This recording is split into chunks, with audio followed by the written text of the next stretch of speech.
Garrett Edelstein here, your celeb expert and your Celeb Savant. Celeb Savant is a weekly entertainment show. We have long-form career retrospective type interviews with celebrities, singers, actors, and industry experts. The horned infant known as Ruff Majik emerged from the primordial ooze when the band moved from the historical town of Lydenburg in 2012 to the capital city of Pretoria, South Africa. There they honed their craft for a few years before finally entering the studio to record for the first time. Now with a number of EPs and 2 lauded albums under their belt, not to mention a megaton of local and international touring, Ruff Majik are Johni Holiday on vocals and guitar, Cowboy Bez guitar and vocals, Jimmy Glass on bass, and Stephen Bosman drums. 4 horsemen are the feedback apocalypse who know what they want to say and do it without apology. Up next on Celeb Savant, we've got Johni Holiday from Ruff Majik. Where do we find you in the world? How are you doing and what's happening in your life? Well, currently, I'm back in South Africa. Basically been catching up on sleep since we had a whole month of touring and then some time spent in Scotland as well. Back on home soil, having a relax in the good old SA sun. So now let's rewind. So all the way back to the beginning of your journey in the entertainment or the music industry.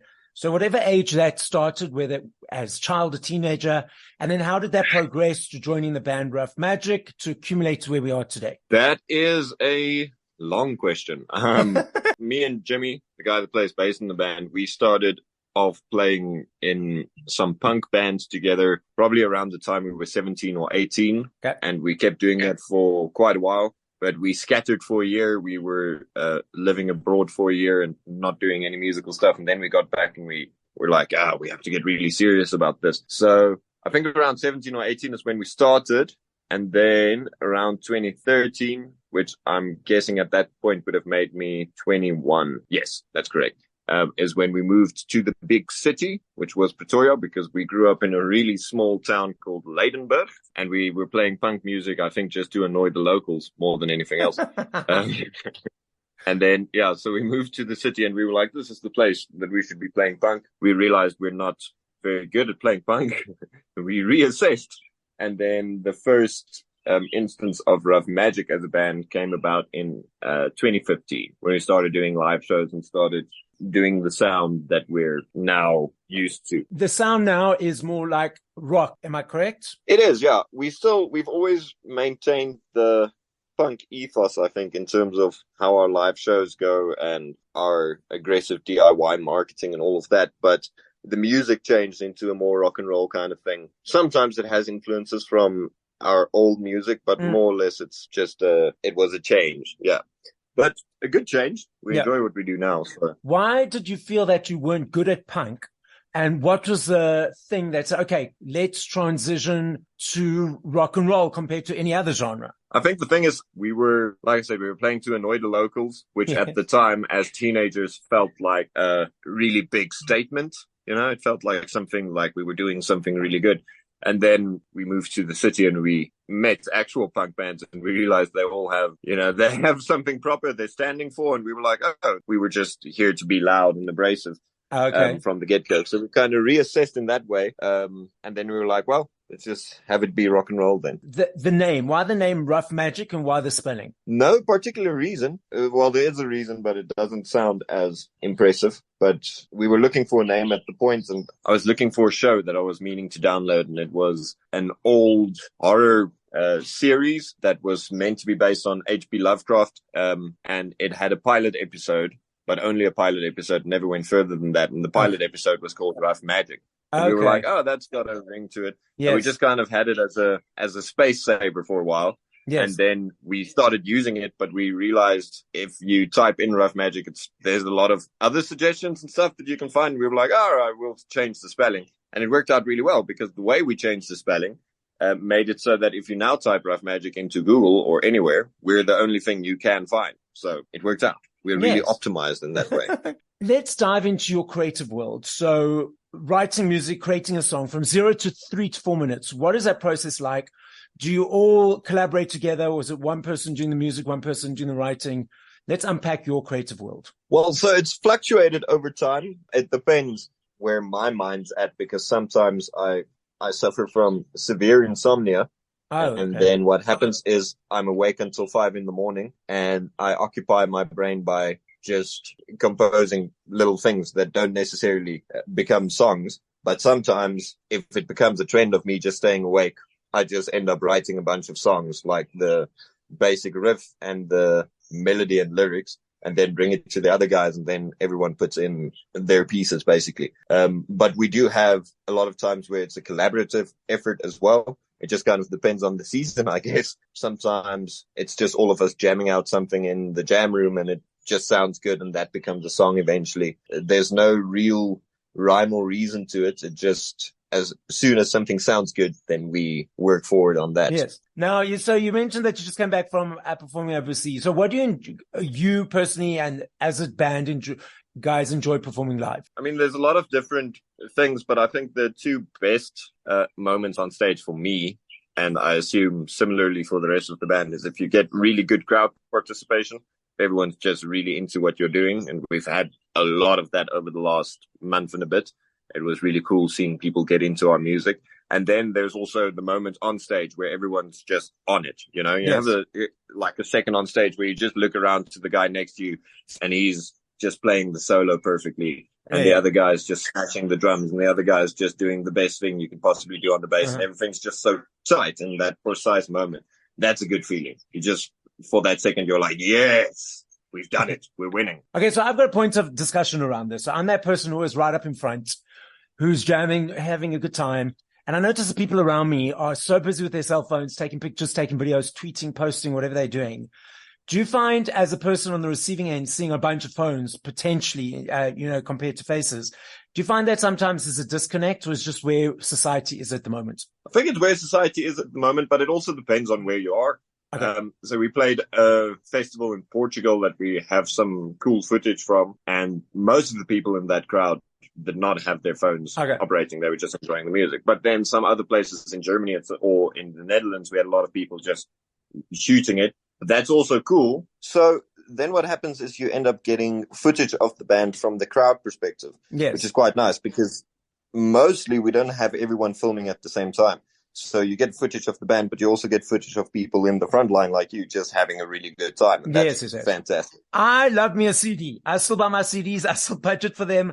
I love that aesthetic of holding something. For me, it's a thank you to you guys for all your hard work and energy that you put into it. I'm not sure if you're aware that CDs, vinyls, and cassettes are making a massive comeback. In fact, last year alone, at the end of last year, in the UK alone, there were 5.5 million vinyls sold, the biggest since 1990. So all these physicals are making a comeback, but we've also got these digital platforms. What are your perceptions around the way people consume music, and do you have a preference for yourself? I'm not such a big fan of the digital platforms, but more so about their payment structures. But I think that's most artists at this point. But it is convenient. That's the thing. If I'm sitting down now and I really want to look up a band that has one album out and they've got 100 followers and they're super obscure, I can find them online and I can listen to them, which is really great. Because in South Africa, I wouldn't be able to find their tape or CD or vinyl or whatever. So in that way, it's great for me. But I do enjoy the physical product more. I like having them for our band, but I like collecting as well. For me, it's more so vinyl. I like collecting vinyl, and especially if it's got nice packaging, if it's got a good gatefold and maybe a pull-out poster that you can check out. It's cool for me. I don't know. It feels like you connect more with the music then, because you're able to page through the thing, see the whole design as you're listening to the album. It's really cool. For me, that's the ideal where we are in the world, and we need these digital platforms to some degree, So hopefully they'll get better with certain points, but otherwise they're there, and that's fine. If it wasn't for them, at least we wouldn't be able to be touring Europe, because nobody would have heard of us. So, exactly. So there are pros and cons for it, but also the thing is that the person who's never bought a CD or never bought a vinyl, they're missing out on that experience of whether, there aren't shops in South Africa, but there are shops in overseas, London, like HMV and that. So going there, looking through the different sections, deciding, okay, cool, I'm going to get this one, getting home, unwrapping it. That whole journey and that whole experience is so much fun. And so many people, especially of the younger people, have never experienced that and don't know it, and I think are missing out. I agree. I think they would enjoy it very much but it is happening. more or less. I don't know Yes. about around South Africa, but at least when we're in Europe, we sell a lot of vinyl and CD, usually at our merch table, Yes. and it's young people buying it too, you know. Oh, that's So good I news. think Yes. it's getting it is a resurgence that's happening. So I don't know. We'll see where the world is in 10 years from now, I guess. Yes. I totally agree. Okay, so I love this game. I know if I had to ask you this question in 2 minutes, 2 hours, 2 days, I recognize and understand your response will be different every time because there's thousands of them. But if you had to push play to 5 songs by other artists, once we finish this conversation, what would those songs be and by whom? That is interesting because that changes all the time. Exactly. But most currently, I've been on quite a large Queen binge, so it'll probably be something by Queen. I don't know if you've ever heard the fast version of "We Will Rock You." Oh, no. If not, that is something you can look up thanks to all these internet streaming platforms. So go check it out. Just type "We Will Rock You" fast version. It was the BBC live recording session. It's really, really good. It's one of my favorites right now. Keep going back to it. Probably I've also been listening back to the latest record by Queens of the Stone Age because as it came out, I was really busy with organizing tour stuff and whatnot, so I didn't have a chance to properly listen to it.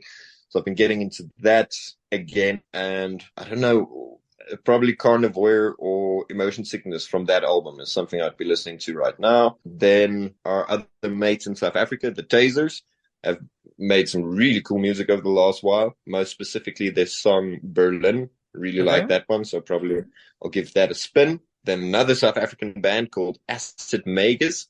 They've just released a new album called Hope is Heavy, which I've also been spinning quite a lot, so probably I'll go back into that, check one of those songs out.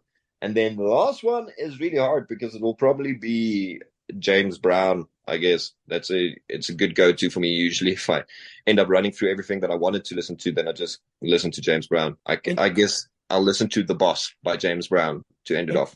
Okay, cool. Interesting list. Some to add to mine. Okay, now what's the way forward for the band? What's next coming up? Well, short-term plans are we're all just getting our heads back together while we're here. Our drummer is getting married, so we're all attending the wedding, and there's someone else getting married where we're all attending the wedding. So it's a lot of family in and out right now, only for about 3 weeks. Then we're back on the road in Europe again, hitting some festivals over there in Belgium and Germany and the Netherlands, and touring with another cool band called The Great Machine from Israel. And that's short term. That's in October. We'll be there.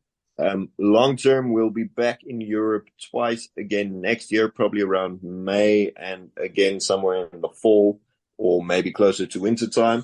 And in between, right now, we're aiming for the US as well to hit probably a month-long tour over there. And in SA, just some SA touring. I'm trying to get some stuff going with some of our favorite bands over here, and we'll see how much we can work in between our other touring schedules. But yeah, so basically just busy. That's the thing.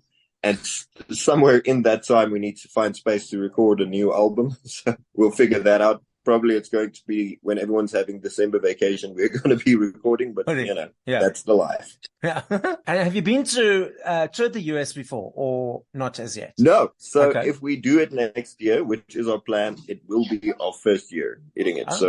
We're excited for that. We think it can be cool. We've got some really nice contacts now, proper booking agents over there, so we can make something work, but we haven't been yet. So it's going to be interesting to see what it's like over there. I think it's a whole different ballgame than Europe, the same way Europe is a whole different ballgame from South Africa. So we'll see how it goes. So the audiences in South Africa and Europe, where you've mainly performed, what are the difference? I mean, the audiences are similar in the way they connect with the music. Okay. But it is a different thing in SA, and I love the SA scene, but to a degree, a lot of people come out for the party more so than for watching the band. Whereas we find in Europe, when you play a show, everyone will watch the band playing, and then in the gap in between the two bands, everyone will go get a drink real quick and they'll get back to the stage. Yes. Like intermissions between a theater piece.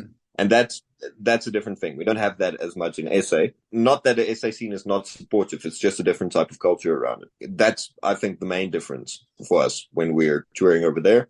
And then also just size-wise, it exponentially grows in terms of if we're playing. I mean, even small scale European festivals are 5,000 people, whereas small scale South African festivals range between 2,000 to 3,000 people. You know, it's different in that sense as well, where everything just kind of scales up a little bit. So the podcast is listened to throughout the world. So as a final message to the listening audience, what would you like to say? Look out for us. We're on the road and we'll be in your town soon.